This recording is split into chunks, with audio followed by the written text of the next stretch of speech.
que está acontecendo hoje no Oriente Médio é uma continuação de uma série de agressões históricas que estão acontecendo. Aconteceu contra o Iraque, contra o Iêmen, contra a Síria, contra o Afeganistão, e assim, buscando sempre os recursos naturais. Com que direito a gente tenta invadir países com a alegação de estabelecer a democracia? Como é que se estabelece uma democracia através de bombas, de foguetes, de guerras? Não faz. Invadindo o país. Cadê os direitos humanos? Cadê a democracia? Então, na realidade, há alegações infundadas. E o que está acontecendo ali é que o mundo todo vai se prejudicar. Hoje não é mais cada um no seu canto. Todo mundo está no mesmo canto. Todo mundo está conectado. Então o que acontece no Irã, ou no Brasil, ou na China, ou nos Estados Unidos, acontece com todo mundo será afetado. E estão querendo sempre justificar, sempre colocando como pano de fundo uma questão religiosa, e querem colocar que essa guerra e a gente sabe que é petróleo, a gente sabe que é geopolítica, a gente sabe que é uma questão territorial, está todo mundo vendo isso, mas querem colocar como sendo uma guerra religiosa, e não é religiosa. Ela não é religiosa. Quantas pessoas estão sendo mortas? Quanto está sendo, o meio ambiente está sendo prejudicado? E quantos recursos estão sendo jogados fora, em vez de colocar investimento em armamento? Quanta fome, quantas pessoas poderiam ser salvas, quantas pessoas doentes, quantas pesquisas poderiam ser feitas para melhorar a vida das pessoas, todos viverem bem, mas parece que a ganância fez com que as pessoas fazem elas quererem passar por cima do outro e controle do outro até cair.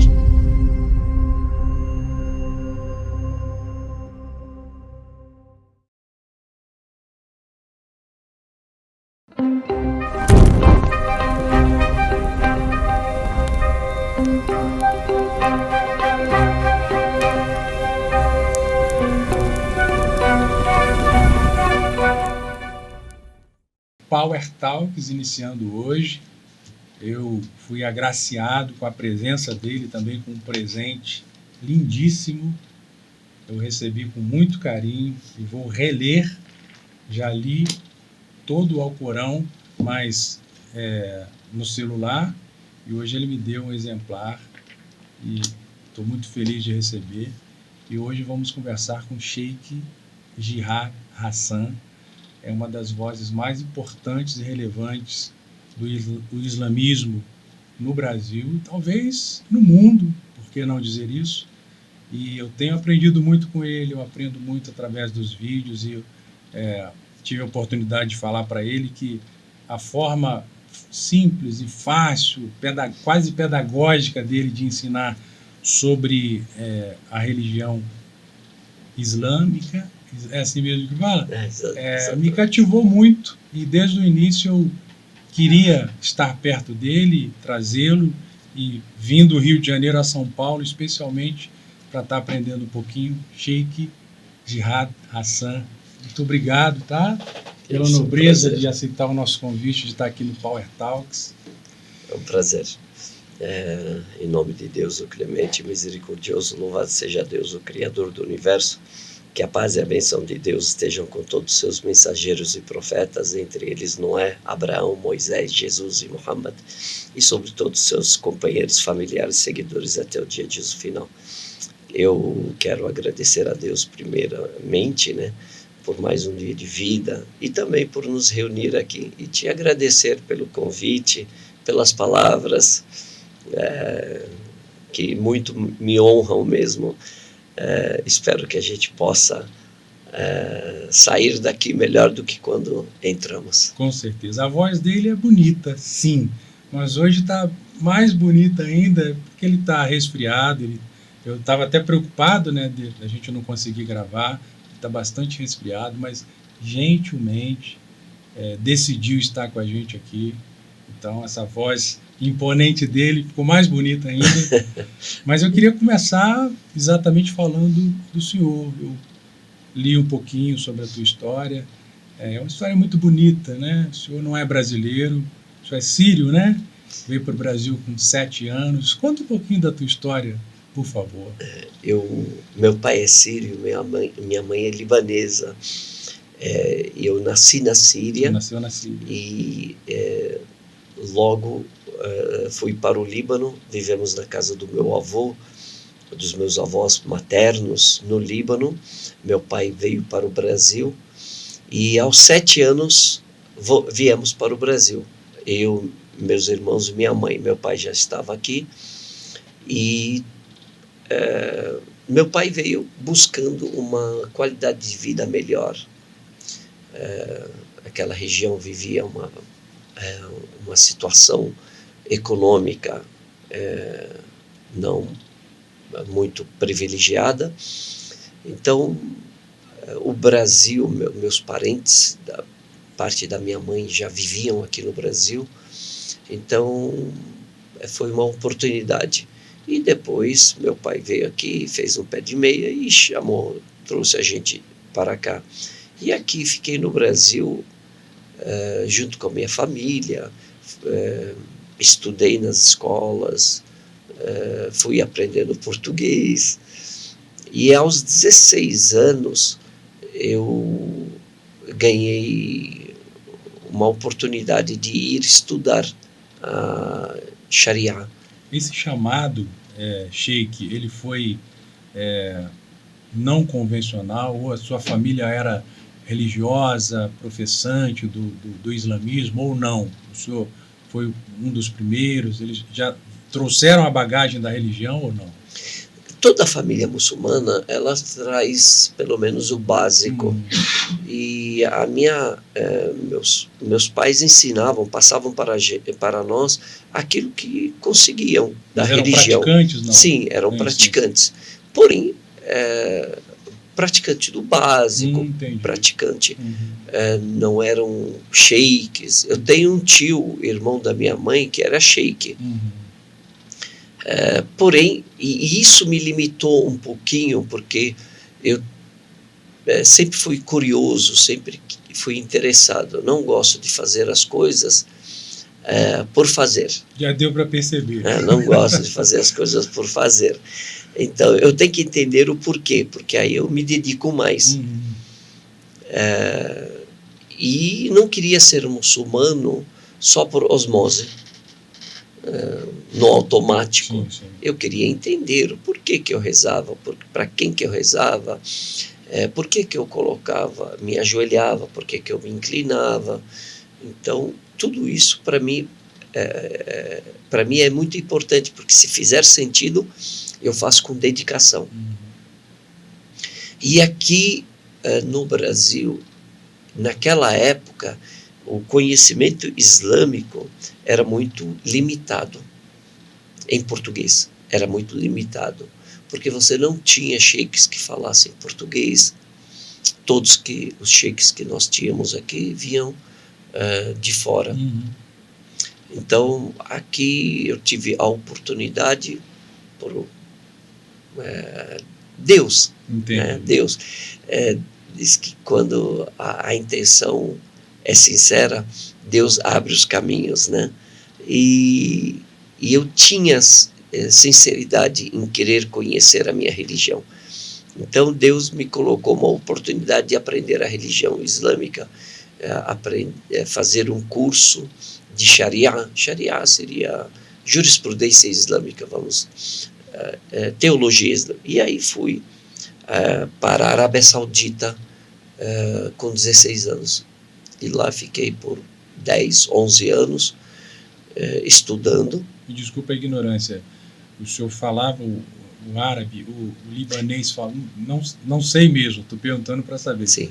O sírio e o libanês, eles falam árabe? Sim, todos eles falam árabe. Então o senhor não teve dificuldade nenhuma com a língua, né? Tive, porque eu não sabia o gramatical. Eu falava o popular.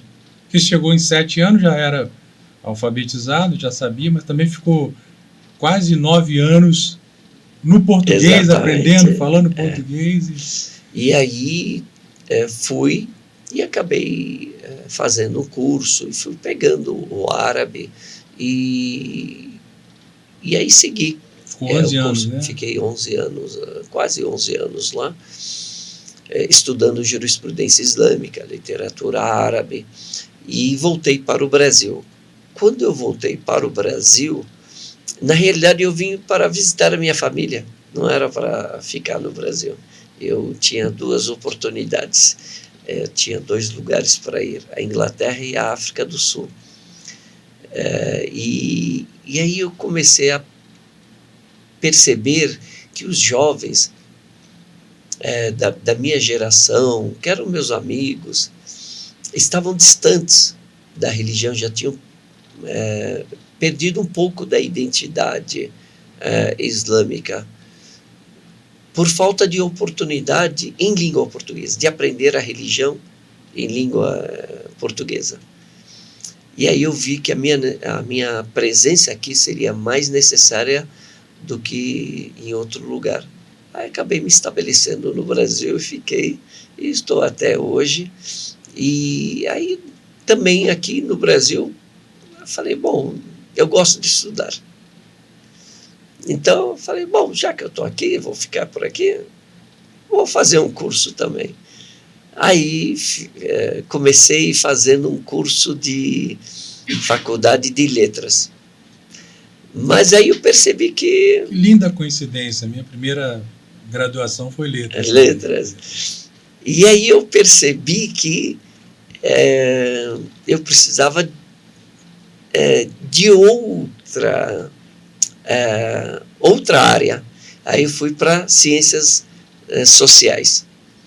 Aí depois fui para também, aí terminei, aí falei, não, eu vou continuar, vou fazer mais. Aí eu fiz história. Aí depois fiz pós-graduação. Aí fiz mestrado. Aí agora estou fazendo doutorado e recentemente acabei fazendo eu acho que erro de cálculo, alguma coisa. Estou fazendo 2 doutorados ao mesmo tempo. Mas graças a Deus. Puxado, né, Sheik? Bem puxado. Eu não sei como que eu consegui essa proeza. O senhor já tem inúmeras atividades, né, ao longo do dia. Mas o que me chama a atenção é essa curiosidade. Por que eu falo isso? Talvez tenhamos, talvez não, com certeza tenhamos a mesma visão de anseio pelo conhecimento, consumir, né? Conhecimento é importante. Eu vejo na tua fala, vejo nas tuas perguntas, na tua postura, que bem interessado em conhecimento, adquirir conhecimento. E às vezes nós somos até mal interpretados, né? Eu estou na minha 5ª graduação, já fiz várias pós-graduações. Está atirando para tudo quanto é lado. Não, a única coisa que não conseguem nos arrancar é o conhecimento. Né? Podem arrancar dinheiro, podem arrancar o que quiserem, mas o conhecimento. E tem uma questão muito interessante. Tudo que você dá, diminui. Então, se eu tenho 10 e dou 5, fico com 5, diminuiu. Eu tenho 2 peças de roupa, dou uma, diminuiu, fiquei com uma. Tudo, menos o conhecimento. Quanto mais você dá, mais você tem. Mais ele aumenta. Olha que pérola. Olha que lindo, né? Por isso que ele está aqui, né?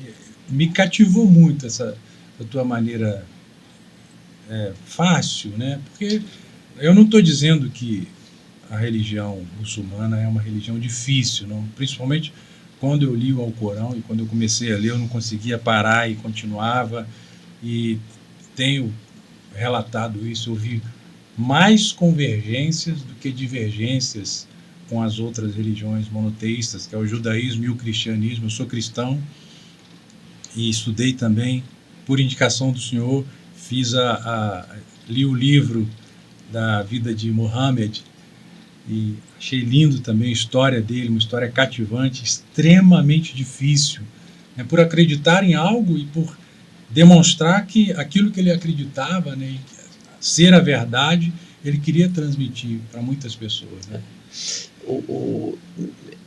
Talvez as pessoas perguntem, mas ele é cristão e está elogiando a religião islâmica. Não há problema nenhum em você concordar com muita coisa e discordar de outras coisas. Isso não interfere na identidade religiosa da pessoa. Eu posso discordar, eu posso concordar. Isso é uma questão de conhecimento. Faz sentido ou não faz sentido? Não é porque eu sou muçulmano que eu tenho que discordar dos cristãos, dos judeus, dos ateus. Tem coisas que eles falam que pode concordar com o Islã, que pode, e está tudo certo, não há problema nenhum. Conviver não significa que você tem que concordar com tudo. Conviver significa você respeitar aquilo, concordar com aquilo que você acha coerente, aquilo que faz sentido para você, e discordar, e com todo respeito, sem precisar desrespeitar ninguém, sem precisar ser obrigado a seguir algo, né? Sheikh, o Islã é uma religião mundial, né? Hoje em dia, milhões e milhões de adeptos. Existe um líder único, né? Como, por exemplo, um exemplo básico, o Papa é o líder principal do catolicismo. Na religião islâmica, existe um líder principal? Até 1924, tinha um líder mundial chamado de califa, ou sucessor do profeta. Califa significa sucessor. Então, sucessor do profeta no governo, sucessor do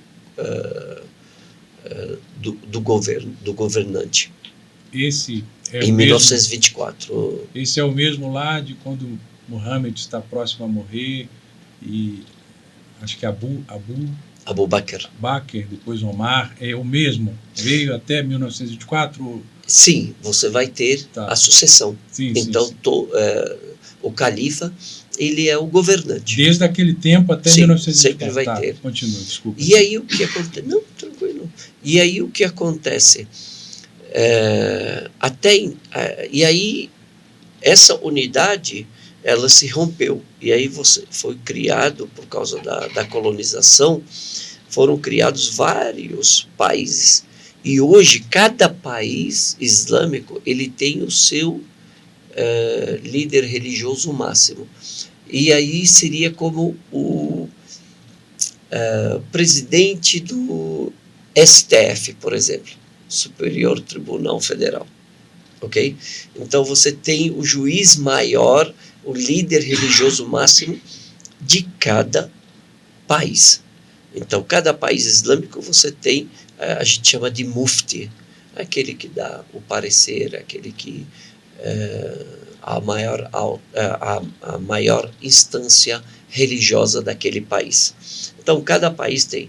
E num país onde não é islâmico, por exemplo, o Brasil, pode ser que tenha os sheiks se reúnam e falam, olha, vamos criar aqui uma hierarquia, ou vamos nos organizar aqui para que tenhamos uma voz única.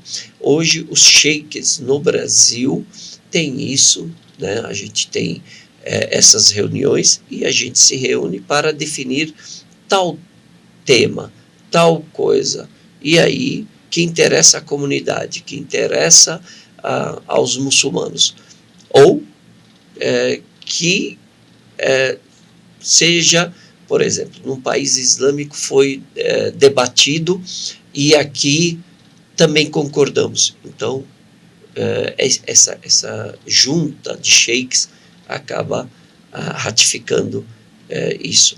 Mas, normalmente, o sheik ele é a autoridade máxima, o sheik na sua região. Na sua região. Por exemplo. E tem um representante, né, da comunidade. Eu represento a comunidade, eu sou porta-voz da comunidade, eu falo em nome da comunidade no Brasil. Porém, cada mesquita tem o seu sheik fixo, e ele vai ver o que aquela comunidade necessita e ele vai dar o parecer, ele vai dar a orientação.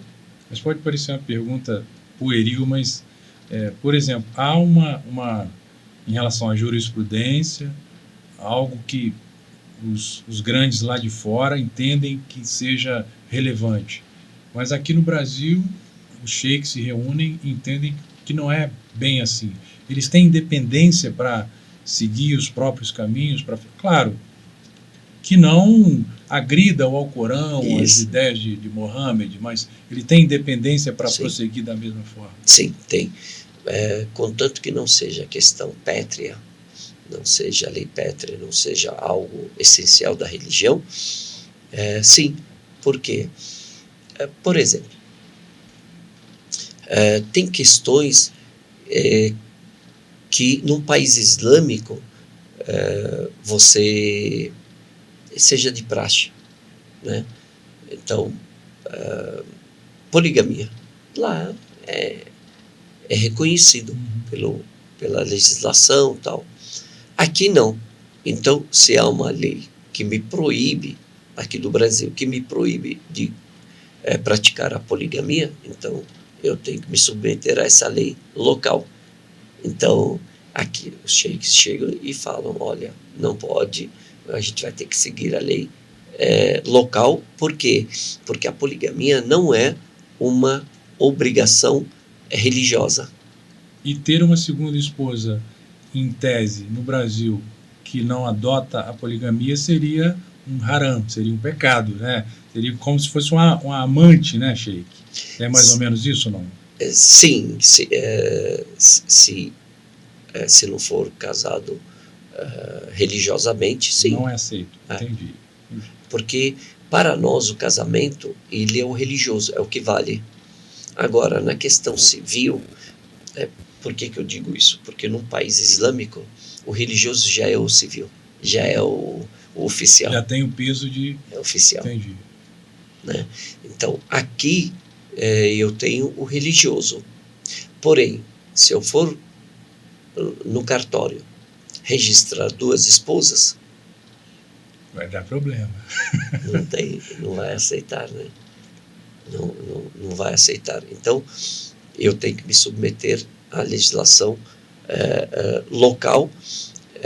Agora, se a legislação local me proibir de rezar, aí já não.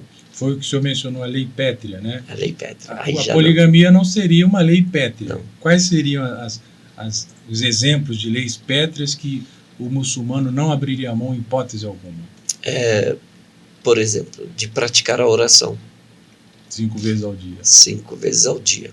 De praticar o jejum. No Ramadã. Por exemplo, em alguns países que combatem o Islã, eles vão para locais onde tem muçulmanos e obrigam os muçulmanos a beberem água, a quebrar o jejum durante o dia, como uma forma de humilhação mesmo, para perder a identidade deles. Então, fazem com que eles quebrem o jejum. Aqui nós, graças a Deus, nós não temos nada disso. Por exemplo, a mulher muçulmana de usar o véu é uma questão pétrea. Então, a legislação brasileira, ela não pode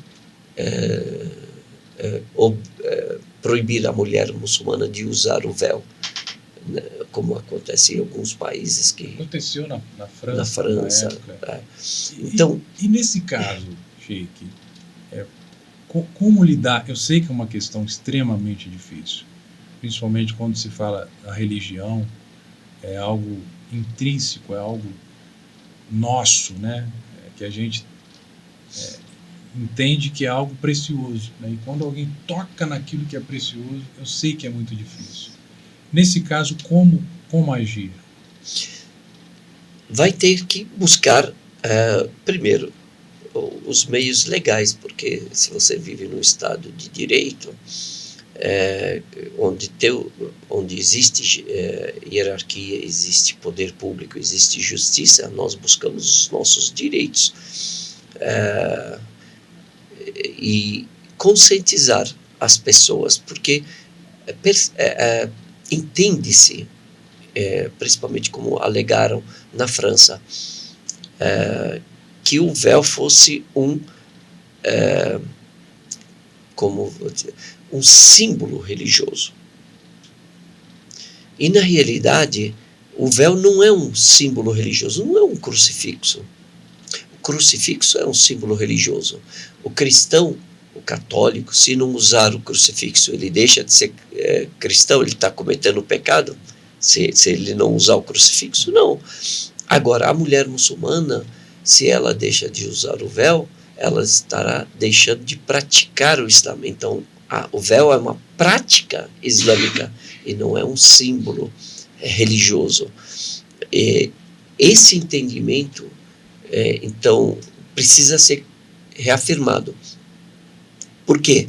Porque as pessoas, quando impedem uma pessoa de praticar a sua fé, estão impedindo que ela tenha liberdade religiosa. Se ela está sendo impedida de praticar a sua liberdade religiosa, nós estamos entrando numa questão aqui de agressão à dignidade humana.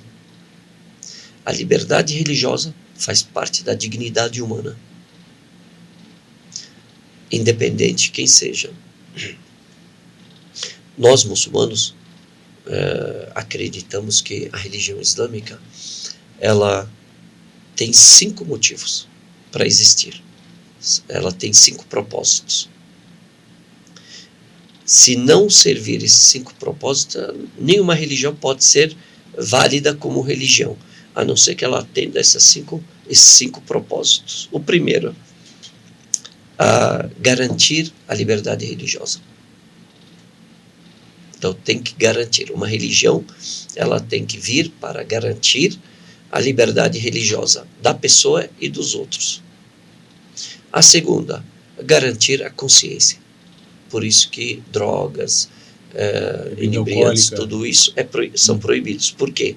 Porque tem que preservar a consciência. O terceiro, a vida. Ninguém pode colocar a vida do outro em risco.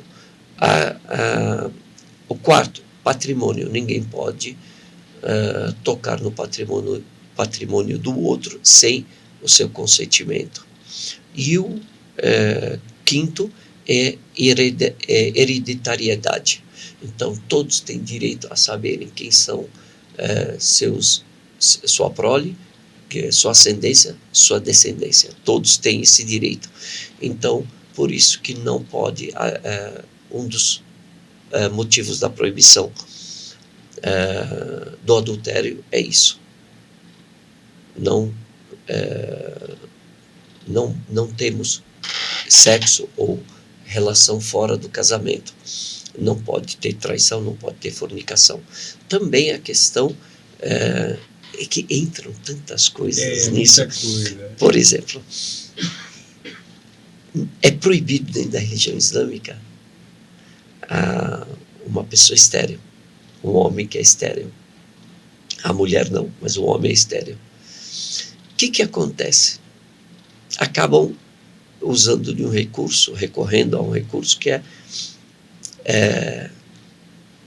transplante de uma glândula do homem no outro homem que é estéril, e aí ele passa a produzir, né, sêmen, e aí ele vai lá e tem um filho com a esposa dele. Esse filho carrega a carga genética de quem? Não é desse. Não é do transplantado, é do doador. Isso misturar a árvore genealógica. Eu não sabia. Eu estudei bastante, mas chamam de inseminação artificial. Não, a inseminação pode artificial... Pode ser do mesmo esposo, sim. Mas a doação de... Não pode ter a participação de terceiros. Entendi. A inseminação artificial ela só é permitida se for entre o casal. Nesse caso específico, vou entrar em outra área, não quero ser desrespeitoso. Não, fica à vontade. Nesse caso específico, haveria possibilidade, como aconteceu com Abraão. Sara era estéril e Agar foi apresentada para Abraão. Nesse caso específico não poderia, porque é o homem. Poderia ser com a mulher ou não? Se a mulher é estéril, é estéril, o homem não é. Ele precisa levar a descendência à frente. Nesse caso, poderia ter um relacionamento com outra mulher? Se ele desposá-la, sim. Mas no Brasil não pode. Então tem duas opções aqui. Sim. Ou ele casa extraoficialmente, não registra. Entendi. Ou se divorcia da primeira e casa com a outra. A mesma coisa no caso da mulher. Se ela quer conceber, ela tem condições, o marido não tem, e ela quer, ok. Ela tem motivo para se separar do marido. É um direito dela se separar, pedir o divórcio, e ela vai casar com outro. Simples. Não é simples, né? Matematicamente é simples, mas na prática... Mas é uma opção, né? Mas é assim que... essas são as opções que nós temos, independente da ligação ou dos sentimentos envolvidos, né? A gente está falando de leis. Sim. O senhor mencionou a questão de patrimônio, né? Eu, estudando um pouquinho, até aprendi com o senhor a questão do ouro, a mulher pode utilizar, o homem não pode. Eu vi que uma das cláusulas também importantes é a questão do zakat. Zakat não é o dízimo, né? Na religião muçulmana existe o dízimo. Pelo que eu entendi, posso estar errado. O zakat seria um valor que a pessoa separa anualmente para ajudar os mais necessitados. Ou não é bem isso? No cristianismo, no catolicismo, tem o dízimo, que é 10% daquilo que eu tenho, eu entrego para melhorias, para crescimento da igreja. Existe o dízimo na religião muçulmana? Não, dessa forma não. O que nós temos, como o senhor falou, está bem inteirado, está muito bem. Tem o zakat. Zakat seria um imposto anual sobre o lucro líquido daquela pessoa. Então, se eu tenho R$7.000 por ano, esses 7 mil passou um ano sobre eles, eu não utilizei, significa que eu sou uma pessoa rica. Eu não preciso desses R$7.000. Eu tenho que tirar 2,5% e eu ir até o necessitado mais próximo e pagar e dar a ele.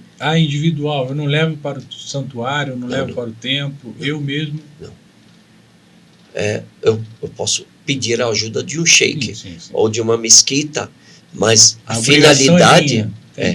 finalidade é o necessitado, não é a instituição. Não pode. Esse dinheiro não vai para a instituição. Por que não vai para a instituição? Porque a instituição ela pode ser usufruída pelos pobres e os ricos. Então, esse 2,5% não foram para os necessitados. Então, e é uma forma, pastor, é uma forma de inclusão social. Eu cheguei no final do ano, faço meu ano fiscal, faço minhas contas, tive R$100.000 de lucro líquido 2,5%, ok, R$2.000, R$2.500, pego e eu vou até o necessitado. Veja, não é o valor, não é a quantia, é o ato. A intenção em si, né? A pessoa vai procurar o necessitado, não é o necessitado que vai procurar o rico. Quando o rico procura o pobre, aquela pessoa que está à margem da sociedade, essa pessoa que está marginalizada, que está se sentindo humilhada, tal, quando ela vê essa prática, você me ajudando, eu limpo o meu coração. Qualquer ódio que eu possa ter contra a sociedade, acabou. Por quê? A sociedade está me vendo. Eu sou visível. Eu não sou invisível. Eu paro de odiar a minha sociedade. Eu começo a querer o melhor para ti, porque você está olhando para mim. Então, em vez de eu te invejar, eu vou começar a pedir a Deus que você tenha cada vez mais. Por quê? Porque quanto mais você tem, mais você ajudará. É um ciclo virtuoso, né? Exatamente. Numa questão básica. Agora, o que seria R$2.500 para quem tem R$100.000? 2.000%. Não faz diferença para o rico, mas faz diferença para o pobre. E é isso que tem. Agora, se me perguntar, Thay, como é que sobrevivem as mesquitas? Sim, é uma pergunta. Ajuda. Espontânea, sem... Associação, paga, doação esporádica ou mensal, porque alguém está pagando a eletricidade, alguém está pagando a água, alguém está pagando a limpeza, alguém está pagando... E é um lugar comum a todos. Então, nada mais justo do que todas as pessoas poderem ajudar. Tem aquelas que não têm condições, ok. Deus não sobrecarrega um ser acima daquilo que ele suporta. Agora, quem pode, ajuda. Não há problema nenhum. Como é que eu ajudo? Cada um conforme as suas posses. Cada um de acordo. Agora, tem uma obrigatoriedade? Não. Mas alguém vai ter que pagar essa conta. Então, é melhor que seja dividida entre essa manutenção, que seja dividida entre todos os fiéis. Porque aí não fica pesado. Quero insistir nessa pergunta, Sheik, até por uma questão de entendimento mesmo. Sim, né? No cristianismo é muito, muito claro, né, como acontecem as coisas. Né? O dízimo é 10% do que a pessoa ganha e ela, com base no entendimento bíblico-teológico, ela leva ao santuário, ela leva ao templo, ela leva à casa do tesouro, coloca ali a sua oferta, coloca o teu dízimo e os líderes, os mantenedores, eles vão direcionar para pagar a luz, pagar a água, benfeitorias no templo, crescimento da igreja, construção de novos templos.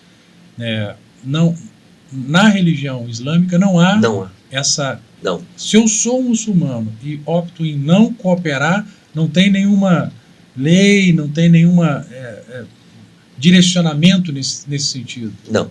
Eu estou sendo egoísta, mas em tese o problema é meu, é mais ou menos assim. Sim, porque alguém está pagando. Aquele que está pagando por você está recebendo a recompensa e as bênçãos de Deus, e você está deixando de receber essa bênção de Deus. Eu pergunto porque eu não tive a oportunidade ainda de assistir a uma reunião. Então seja bem-vindo, seja bem-vindo, é um prazer. Com muita honra estarei lá. Será um grande prazer te receber. Mas não há um momento de ofertório em que o sheik para e fala-se de dinheiro, as pessoas levam o dinheiro, não há esse momento? Não. Como é feito então?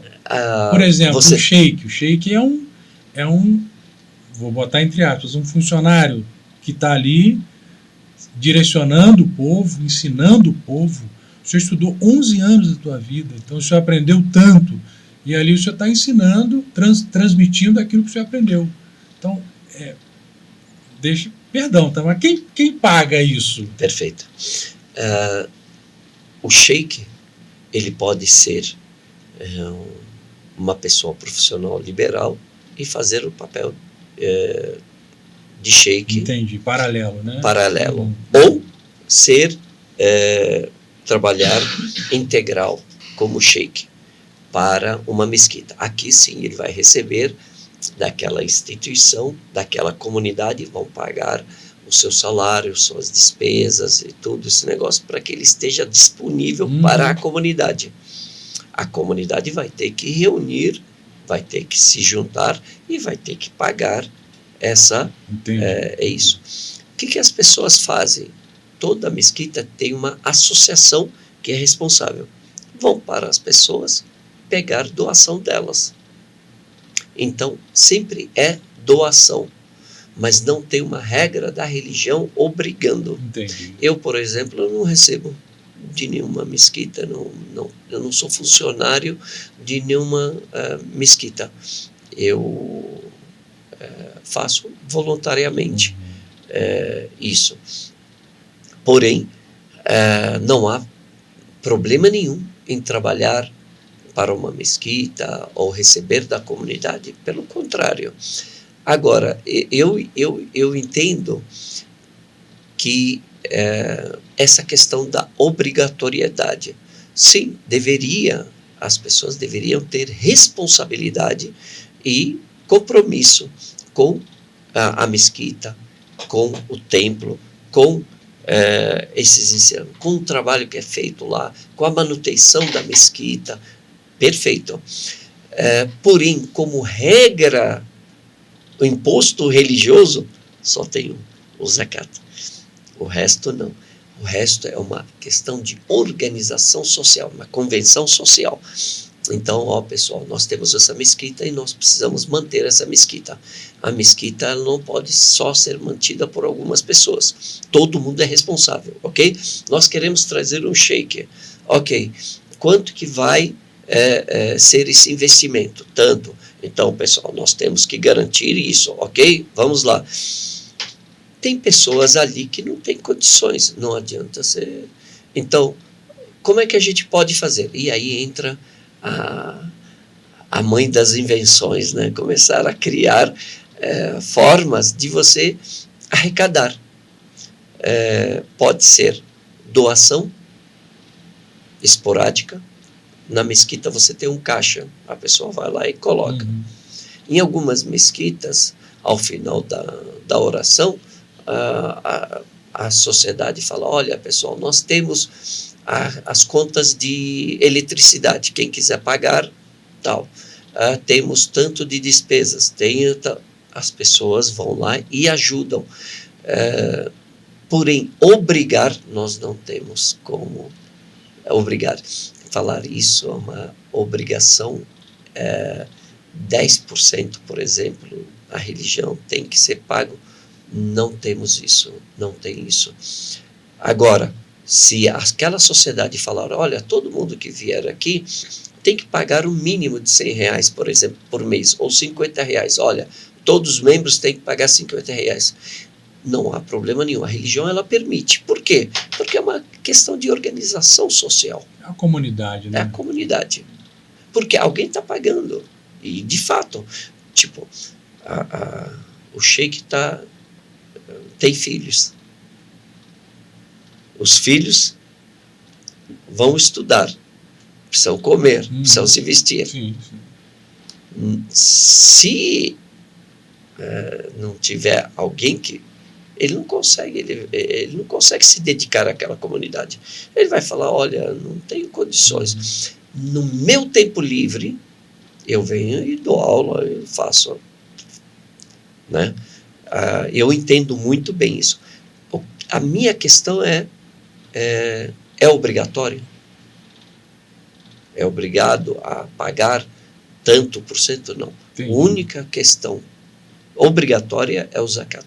Poxa, que legal. E aí, como a gente está aprendendo, né? Que honra a gente está aqui aprendendo sobre este livro, sobre esta religião tão linda, mais de 1.400 anos, sem querer conjecturar outras coisas. Como é a questão de números? Como é a comunidade muçulmana no Brasil em relação à quantidade? Tem crescido, que eu tenho visto, né? Sim. Principalmente nos grandes centros urbanos.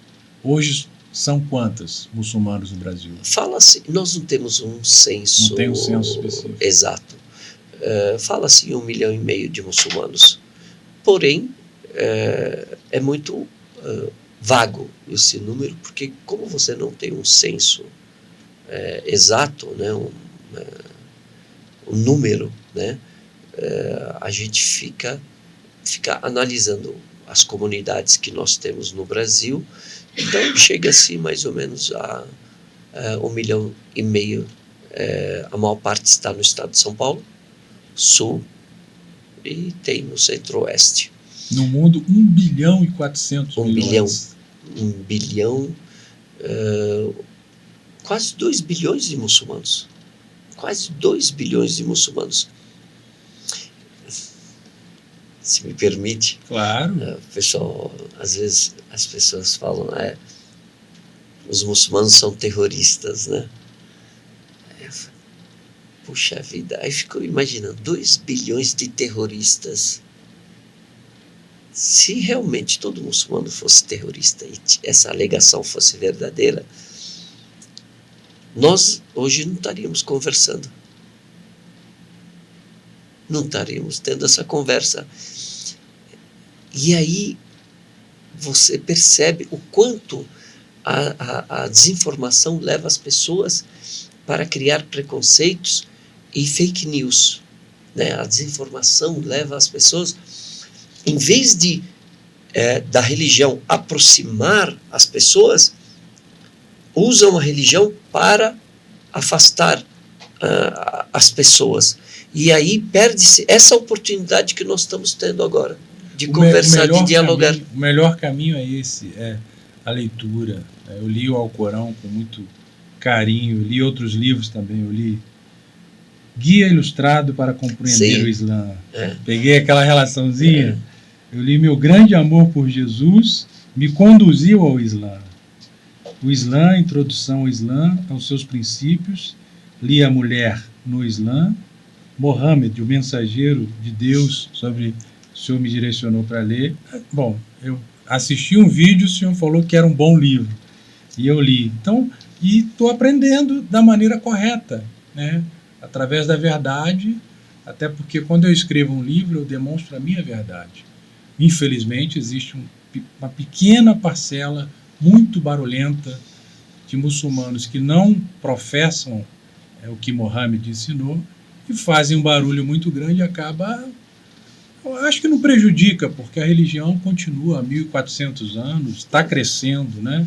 Mas atrapalha um pouco. Atrapalha. Né? Até porque, às vezes, eu vejo que vocês têm que falar de assuntos e perder tempo nesses assuntos e poderia estar falando de outras coisas. Exatamente. Infelizmente,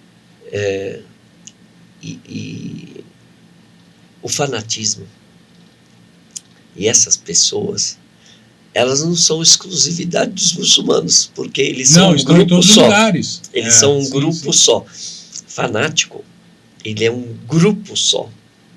Só que ele tem o fanático muçulmano, fanático cristão, fanático ateu, fanático judeu, fanático budista.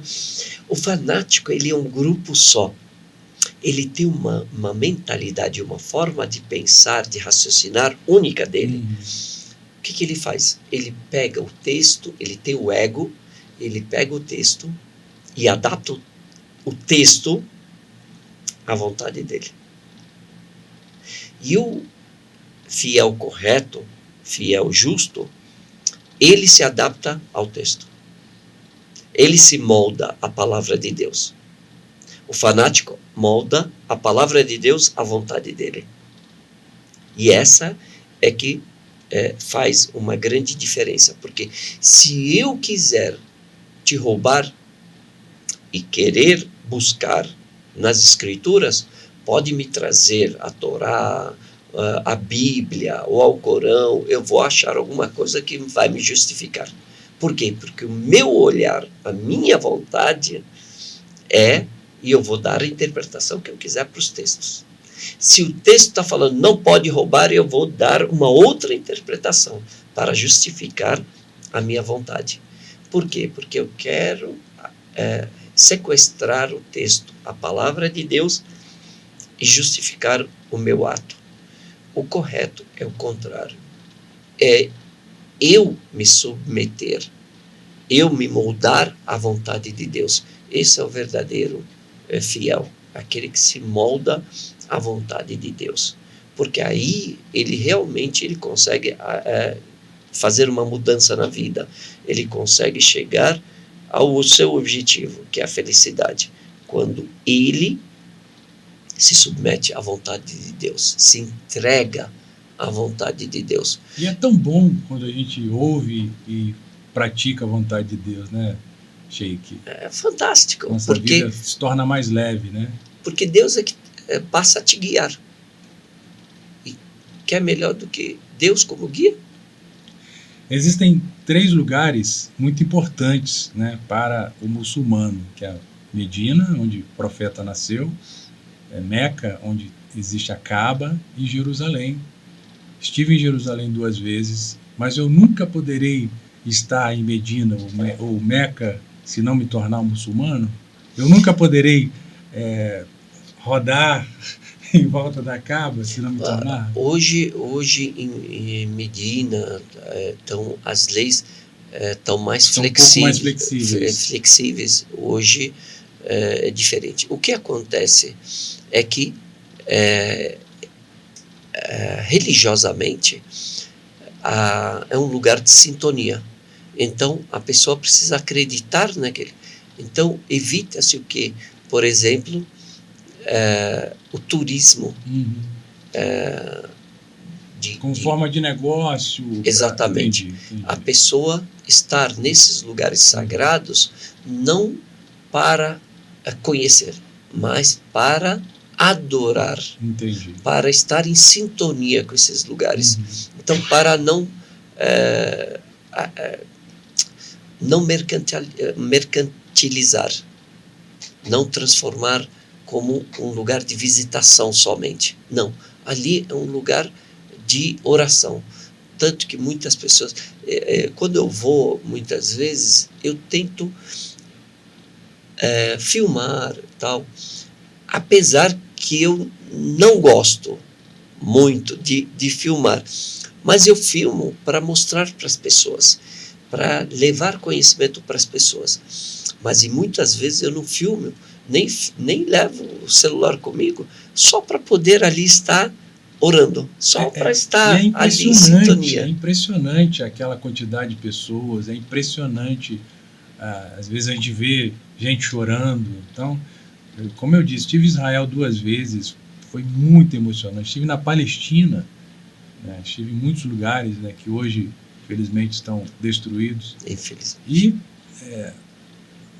conversando, né, com alguém que eu gostaria de conhecer, até porque eu conheço a história, né, eu sei da pedra, sei que foi Abraão que colocou ali, sei que está há 1400 anos, conheci como Mohammed respeitava aquilo ali, né, nos últimos dias, meses de vida, ele foi ali, ele ensinou como fazer.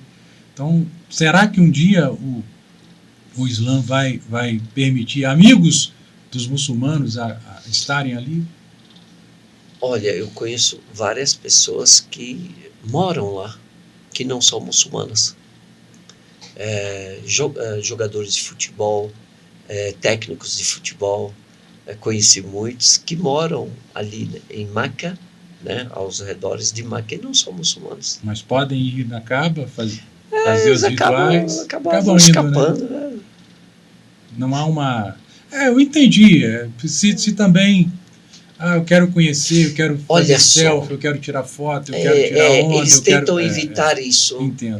Questão da profanação, sabe? Assim, de transformar algo sagrado em comum, sabe? Porém, E muitos muçulmanos também fazem isso, que é um erro. Que é um erro. Ficou, tira. O excesso acaba sim. desvalorizando, né, o sagrado. O sagrado é sagrado. E nós temos que preservá-lo como sagrado. Uma coisa é você transmitir para outras pessoas, para elas conhecerem. Outra é você diminuir ali, fazer com que seja um lugar de turismo, um passeio, né? E não é esse o intuito, não é esse o propósito. É uma questão de elevação espiritual, de você estar ali adorando a Deus. Você está falando sobre milhões de pessoas ali. Junta-se mais ou menos 1 milhão e pouco ali na mesquita, né? E todos eles ao comando de uma pessoa só. Quando ele diz Allahu Akbar significa Deus é maior, que é o comando para iniciar a oração. Tipo, Deus é maior do que qualquer outra coisa. Agora, você esqueça o mundo, você está perante Deus. Então, Deus é maior do que tudo. Tente se concentrar. Todas, 1 milhão de pessoas estão ali obedecendo na mesma sintonia. Fala um pouquinho da tradição ali da Kaaba, como funciona, quantas vezes caminha. Muhammad caminhou 2 vezes, 3 vezes, não é isso? 7 vezes. 7 vezes. 7 vezes. Na realidade, o que acontece? A Kaaba foi construída pelo profeta Abraão, junto com seu filho Ismael. E depois que, por ordem de Deus, e Deus ordenou que Abraão chamasse as pessoas para virem fazer a peregrinação. Então a peregrinação foi instituída na época de Abraão. Antes de Muhammad. Muito antes. Então a peregrinação já era feita antes. Sim, mas e sempre a oração, o respeito à casa de Deus aqui na Terra é dar 7 voltas em volta dela. 7. Mas na época dele estava deturpado, tinham ídolos, estava bem bagunçado, por isso que Muhammad começou a modificar toda aquela situação. O que aconteceu é que, depois de Abraão, aquele local sempre permaneceu como um local de adoração a Deus. Passado um tempo, comerciantes começaram a trazer deuses, estátuas da Índia, de alguns lugares, e começaram a colocar ali, e começaram a cultuar esses deuses. 360 deuses. 360 deuses em volta da Kaaba. Então, as pessoas adoravam a Deus, porém, tinham esses ídolos. O Alcorão, quando foi revelado, o profeta Muhammad, que a paz de Deus esteja com ele e com os demais profetas, quando foi enviado, é para acabar com a idolatria. Assim como Jesus, quando foi enviado, foi para restabelecer o quê? A adoração a Deus único, o monoteísmo. Moisés também, a questão do bezerro. Então, adorar a Deus único, esse é o fundamento.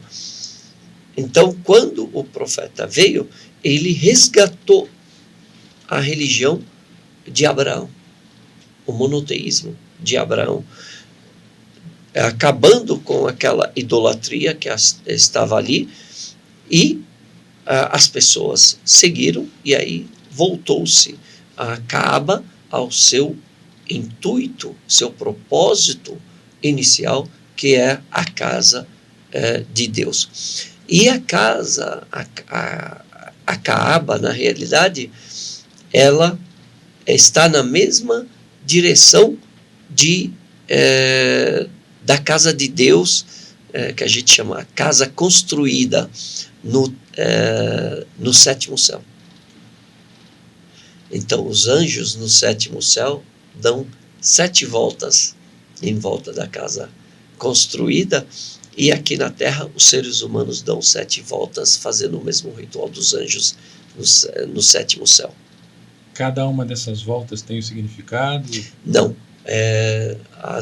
São rituais que foram colocados, a gente segue, desde a época de Abraão até hoje, a gente segue, só que são momentos de nós adorarmos a Deus, suplicarmos, louvarmos, agradecermos a Deus em cada passo que a gente dá. Pedimos perdão a Deus, refletimos sobre as nossas atitudes. Tem pessoas que não conseguem andar, elas montam. Hoje tem até aquele patinete. Triciclo, patinete. Porque uma das não é lei, né? Mas um dos ensinamentos é que a pessoa, né, deve servir unicamente a Deus. Exatamente. Obedecer os seus profetas e entregar o zakat e, se puder, ir pelo menos uma vez em Meca, fazer a peregrinação, se tiver condições física e financeira, que essas já foi muitas vezes, Sheik? Eu fui algumas nem sabe mais quantas foram, né? Eu morei lá, né? Eu morei 10 anos lá, então. Medina é próxima a Meca, né? Eles iam Medina é 450 quilômetros de distância entre uma e outra. É distante, né? E o profeta ia de cavalo, de camelo. Mas, assim, não era frequente. Eles não ia frequentemente. Porém, ele fez a peregrinação uma vez na vida dele, ele fez para mostrar que o mínimo é uma vez. A distância, hoje você tem um trem, 1 hora, 2 horas, você está lá. Ônibus, carro, vai tranquilo. Isso não. Agora, o mais interessante é quando você faz uma viagem dessa para ir fazer um ritual, a sensação é totalmente diferente de você ir passear. É impressionante. E as pessoas anseiam isso. Hoje nós temos na peregrinação a Meca mais ou menos 4, 5 milhões de pessoas. Meca está pronta para receber, eu acredito, até 10 milhões de pessoas. E um detalhe. Aqui vai para o litoral, por exemplo, no feriado falta água, falta combustível. Lá 4 milhões de pessoas, não falta água, não falta nada. É impressionante a logística disso. E as pessoas convivendo harmoniosamente bem. Por quê? As pessoas foram para um propósito. Não que todo mundo seja anjo, né? Ninguém, né? A gente sabe disso, tem sentimentos, porém você percebe que as pessoas estão num outro estado ali, você tem uma outra condição, as pessoas estão mais calmas, estão mais reflexivas, estão mais próximas da caridade, estão mais saíram da zona de conforto que é a sua casa, para ir fazer algo, uma dedicação muito grande. A pessoa está esperando voltar melhor do que quando foi. Isso E geralmente acontece, né? É um efeito fantástico. Sheik Jihad Hassan, eu não quero... A conversa está tão gostosa, estou aprendendo tanto, estou curtindo tanto esse momento. Eu não queria entrar em assuntos ruins, né? E não quero e não vou. Mas eu queria saber como o povo muçulmano está vendo essa questão dessa guerra que está ocorrendo no Irã, que é uma nação também árabe, muçulmana, e como é que o povo em geral, o povo islâmico, está vendo isso, e como estão se portando, o que estão pensando entende que vai haver algum tipo de finalização na questão meramente espiritual ou não espiritual, ou é algo humano, ou é uma guerra de homens mesmo? Como é que vocês estão vendo essa situação conflitante e terrível que está acontecendo com nossos irmãos? Infelizmente, a guerra nunca vai beneficiar ninguém. Ela pode beneficiar um grupo, um lobby, alguém, porém, ela prejudica todas as pessoas. No final, todo mundo é prejudicado. O que está acontecendo hoje no Oriente Médio é uma continuação de uma série de agressões históricas que estão acontecendo. Aconteceu contra o Iraque, contra o Iêmen, contra a Síria, contra o Afeganistão, e assim, buscando sempre os recursos naturais. E isso é lamentável, porque com que direito a gente tenta invadir países com a alegação de estabelecer a democracia? Como é que se estabelece uma democracia? Através de bombas, de foguetes, de guerra, não faz, invadindo o país. Cadê os direitos humanos? Cadê a democracia? Então, na realidade, é alegações infundadas. Então, e o que está acontecendo ali é que o mundo todo vai se prejudicar. Hoje não é mais cada um no seu canto. Todo mundo está no mesmo canto. Todo mundo está conectado. Então, o que acontece no Irã, ou no Brasil, ou na China, ou acontece com todo mundo será afetado. As pessoas não perceberam que Deus nos mandou aqui para sermos agentes de paz, da justiça, sementes para promovermos a palavra de Deus e para estabelecer a paz e a harmonia. As pessoas querem estabelecer harmonia, paz, através de bombas, e a alegação é essa, mas a gente está vendo que as atitudes são muito hostis e estão querendo sempre justificar, sempre colocando como pano de fundo uma questão religiosa, e querem colocar que essa guerra e a gente sabe que é petróleo, a gente sabe que é geopolítica, a gente sabe que é uma questão territorial, está todo mundo vendo isso, mas querem colocar como sendo uma guerra religiosa, e não é religiosa. Ela não é religiosa, ela é uma questão de injustiça. O Irã, como um país persa, né, de maioria xiita, ele também fez, ao longo da história, foi um grande império, né, o Império Persa, e fez sempre frente ao Império Bizantino, né, oriental. A gente sabe como é que eles tinham embates entre eles, e as disputas, e hoje a história se repete. Mesma coisa, o Ocidente com o Império Persa disputando o poder naquela região. Quantas pessoas estão sendo mortas? Quanto está sendo, o meio ambiente está sendo prejudicado? E quantos recursos estão sendo jogados fora, em vez de colocar investimento em armamento? Quanta fome, quantas pessoas poderiam ser salvas, quantas pessoas doentes, quantas pesquisas poderiam ser feitas para melhorar a vida das pessoas, todos viverem bem, mas parece que a fez com que as pessoas, elas fazem elas quererem passar por cima do outro e controle do outro, até cair. Vejo uma questão o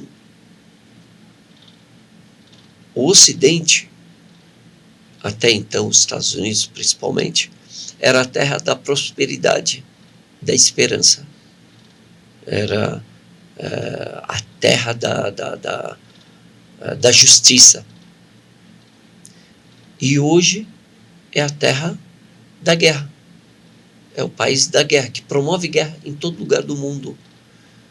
Como é que se transformaram nisso? Agora, o que eu vejo ao estudar a história, né? A gente lê bastante sobre história, todos os impérios, eles chegaram ao topo, se mantiveram com justiça, quando todos viviam bem. Caíram por causa da injustiça. Sempre que uma nação começa a cometer muitas injustiças, o império acaba ruindo, desmorona. E isso vai acontecer porque essa é uma questão da regra natural para todos, serve para todos, religiosos ou não religiosos. Mas nesse contexto, uma pergunta bem direta, o muçulmano não vê como uma jihad, como uma guerra santa, ele não vai se levantar contra, ele não vai, porque, repito, o Irã é um país muçulmano, tem essa questão dos xiitas, sunitas, sim, mas professam a mesma fé, o mesmo livro sagrado, né, o mesmo profeta. Não haverá essa união, essa junção, por entender que é uma guerra geopolítica para dinheiro, para petróleo, para fins monetários. Basicamente não, é isso. Agora não. Entendi. Isso não é uma jihad, né, uma conclamação claro. De todos os muçulmanos. Não. Só acontecerá isso quando os países islâmicos todos e a liderança religiosa dos países falar: olha, essa é uma causa única. Entendi. Aí é uma questão que todos temos que nos levantar contra isso, porque aqui já é o limite. Apesar que a injustiça já bastaria, porém, para conclamação mundial ou alguma coisa que não. O que nós vemos, o que está prescrito, está previsto na religião islâmica, é que perto do fim dos tempos, os cristãos e os muçulmanos lutarão lado a lado. Lutarão lado a lado contra um inimigo em comum. Inimigo comum. E aí? Se a gente entrar nesse assunto, a gente não vai sair daqui de jeito nenhum. Então eu quero humildemente te fazer um pedido. Eu quero voltar aqui, eu gostaria muito de conversar um pouquinho mais, porque eu tenho tantas dúvidas, eu tenho tanta coisa para aprender com o senhor. Sei que a sua agenda é muito concorrida, mas o senhor gentilmente me ceder mais um pouquinho de atenção daqui a um mês e meio, não sei quando. Vamos sim. Será um prazer. É um prazer, é uma honra para mim, pastor. Então eu queria que você finalizasse trazendo uma palavra de edificação para os nossos amigos que permaneceram com a gente até agora. Sei que muita gente aprendeu, sei que muita gente ainda tem muitas dúvidas e a gente até se coloca à disposição. Se você tem dúvida, coloca aqui embaixo. Eu tenho o privilégio de ter o contato dele, de repente, se eu não puder responder, ele responde por você.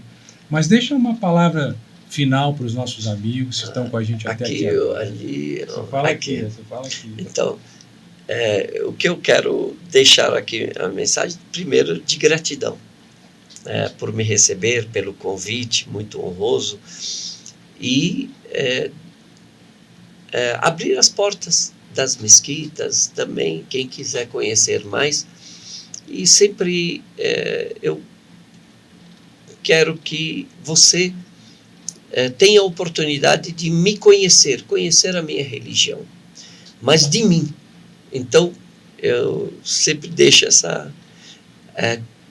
ouça de mim e não sobre mim. Ouvir sobre mim é dar ouvidos a esse, aquele, e às vezes não são fontes. Ouça de mim. E aí depois você tira a conclusão que você quiser, e é teu direito. Você, eu conheci o Sheik, discordo dele, concordo com ele, ok, você me conheceu, você ouviu, então ouça de mim e não ouça sobre mim. E a outra questão é que nós precisamos dialogar, e o conhecimento nos aproxima, e devemos promover cada vez mais esse tipo de diálogo, não necessariamente que a gente concorde o tempo todo, mas para a gente ver onde nós convergimos, onde nós divergimos. Podemos trabalhar nas convergências e debater as divergências. Estamos à disposição. Muito obrigado. Peço a Deus que abençoe a todos nós, te abençoe, pastor. Amém. E a todos que estão nos assistindo. Que assim seja. Olha, feliz demais, hein? Coração muito feliz de estar aqui com ele. Repito, né, tenho aprendido através das redes sociais. A gente vai deixar aqui o Instagram, ele fala também no YouTube, de vez em quando está com a Marianne também. Ela é muito conhecida nas redes sociais. E se você gostou, manda para pelo menos 100 pessoas. Espero que você tenha aprendido. Repito, se tem alguma outra dúvida, eu tenho muitas. Eu pretendo retornar aqui para a gente tirar mais algumas dúvidas, mas faz isso. Aprenda na fonte, né? Não aprenda dele, não por outros. E aí eu tenho certeza que você vai crescer muito mais. Muito obrigado pela tua atenção. Power Talks fica aqui. Te aguardo na nossa próxima semana. Vamos avançar juntos.